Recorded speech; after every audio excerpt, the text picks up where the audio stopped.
I stood in a room that smelled of betrayal and polished oak, my pulse hammering like a storm trapped in my chest. I'm a guy who grinds coffee beans and wipes down tables.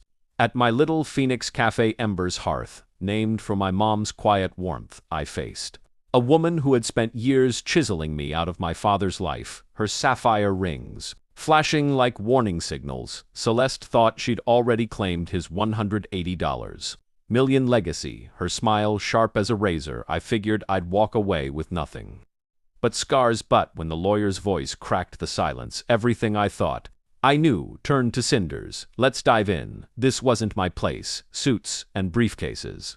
Air thick with unspoken verdicts. I belong where steam rises from espresso and the scent of roasted beans clings to my hands. For 16 years I'd steered clear of my dad's world, all sleek glass towers and hollow promises.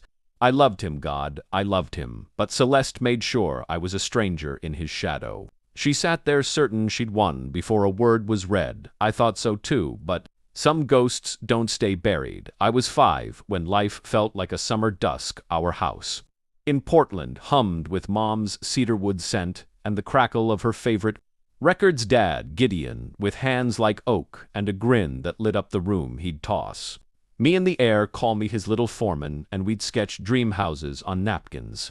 While Mom danced in the kitchen, we weren't wealthy, not yet, but we were enough.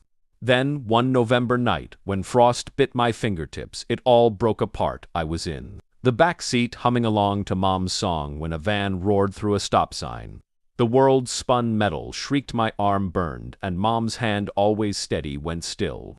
I woke in a hospital, Dad's eyes hollow, as he choked out, she didn't make it. I was 6, grief was raw. Dad threw himself into blueprints, and I learned to swallow my pain alone.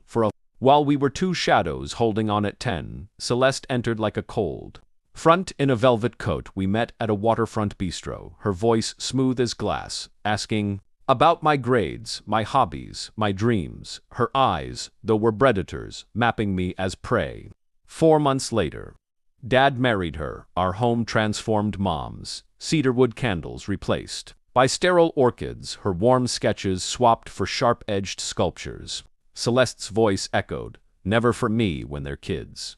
Theo and Ivy arrived. I became invisible. Dad's joy was theirs. Every giggle, every milestone, a spotlight I couldn't touch. I was 13, then 15, then 18, fading in my own home. Celeste's words cut deep.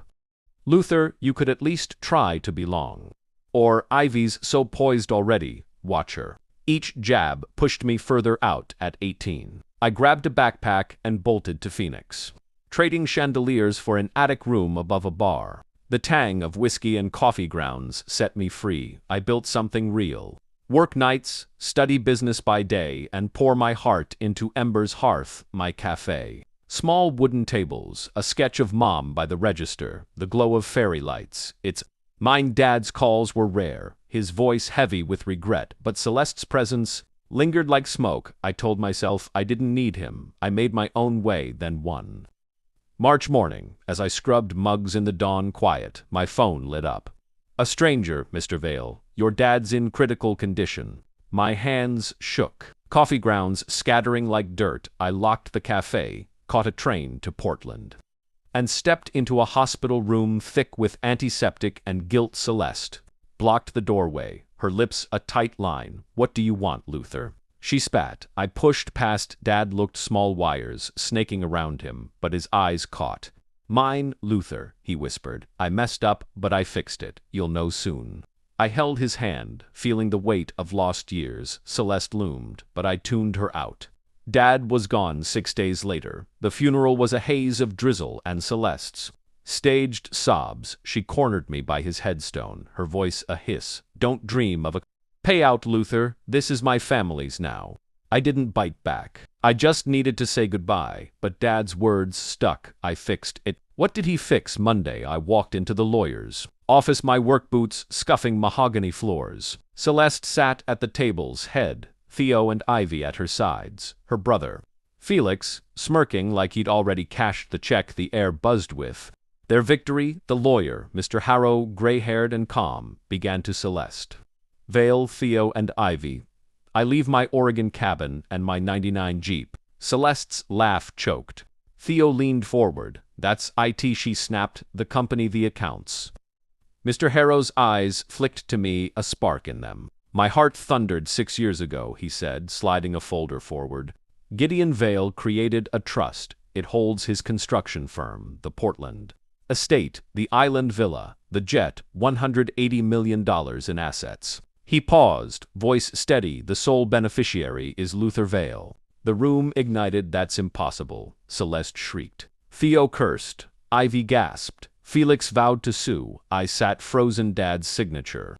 Bold on the pages, he said. You'd carry his work forward.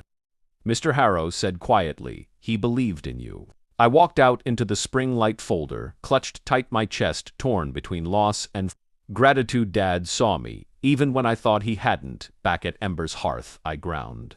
Coffee hung a sketch of Dad's old blueprints and whispered, I've got this, Dad.